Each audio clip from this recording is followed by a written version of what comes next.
Yo les gens, c'est Nel et aujourd'hui on se retrouve pour le Puissance 3 numéro 2 et sans plus attendre, voici le premier animé.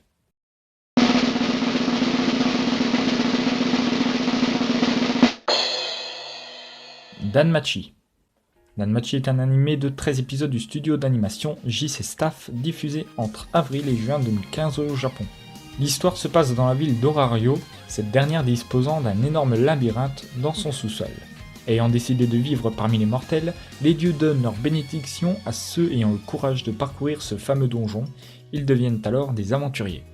C'est dans cette ville que l'on va suivre la vie d'un nouvel aventurier, Bel Cranel, après sa rencontre avec la petite déesse Estia.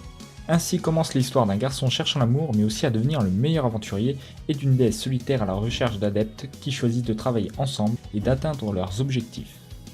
Clairement, l'animation est top, c'est dynamique, beau, un vrai sans faute. Les personnages sont plutôt nombreux, attachants, drôles, et on prend vraiment du plaisir à suivre le scénario qui, ma foi, est plutôt cool. Malheureusement, quand on a un univers fantastique aussi riche que celui-ci, 13 épisodes, c'est trop peu. On en veut plus, et c'est pas l'espèce de spin-off qui va nous rassasier. Les personnages secondaires auront beau être sympathiques, on ne les connaît pas, et c'est vraiment dommage car certains semblent vraiment intéressants, plus qu'à prier la naissance d'une seconde saison.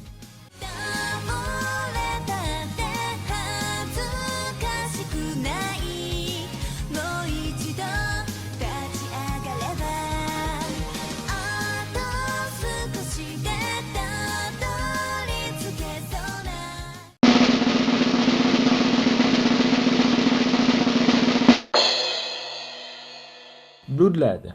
Bloodlad est un animé de 10 épisodes du studio d'animation Brains Base diffusé entre juillet et septembre 2013 au Japon. C'est l'histoire de Stase, un vampire n'aimant pas boire le sang des humains par respect envers cette espèce, il préfère collectionner des mangas et des figurines à la place. Stase est également le chef d'une des zones du monde des démons, et de ce fait, de nombreux adversaires tentent de le tuer afin de prendre sa place. Heureusement pour lui, il est fort, très fort, et on voit la plupart de ses adversaires au tapis assez rapidement. Sa vie va basculer le jour où une jeune humaine va débarquer sur son territoire. Animation sympa, le scénar casse pas trois pattes un canard mais il est cool.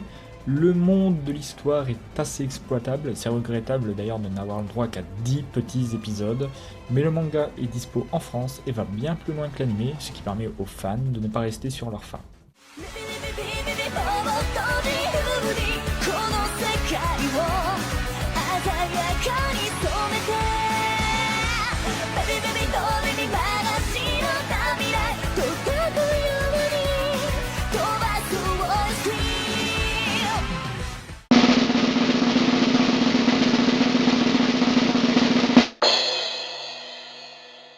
Dimension W. Dimension W est un animé de 12 épisodes du studio d'animation Studio 3HZ, parce que je sais pas comment ça se dit, diffusé entre janvier et mars 2016 au Japon et en France grâce à Wakanim. Dans ce monde, toutes les batteries et autres câbles électriques ont été rendus obsolètes par la création des coils, des bobines électromagnétiques à l'énergie inépuisable. D'ailleurs, plusieurs criminels modifient leurs coils afin d'en faire des armes redoutables. On suit l'histoire de Kiyoma Mabuchi, un homme connaissant bien les méfaits des coils et qui effectue une traque contre ces coils illégaux pour le compte de Marie en échange d'argent et d'essence pour sa voiture.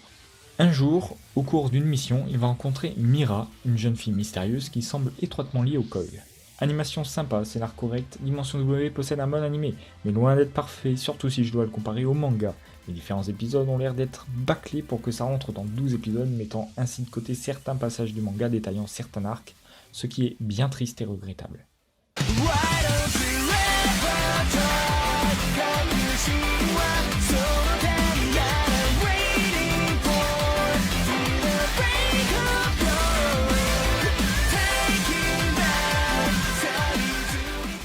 Pour conclure, ces animés ne sont pas mauvais, Danmachi et son côté MMORPG vu et revu mais toujours agréable à voir, Bloodlad et son lot de gags et d'actions toujours très surprenant avec notamment pas mal de références otaku, et Dimension W, le seinen futuriste et classe avec une certaine dose de suspense très agréable. Ce sont tous des animés que je vous conseille, même si pour Bloodlad et Dimension W je vous conseillerais vivement de jeter un œil aux mangas qui valent bien plus le coup.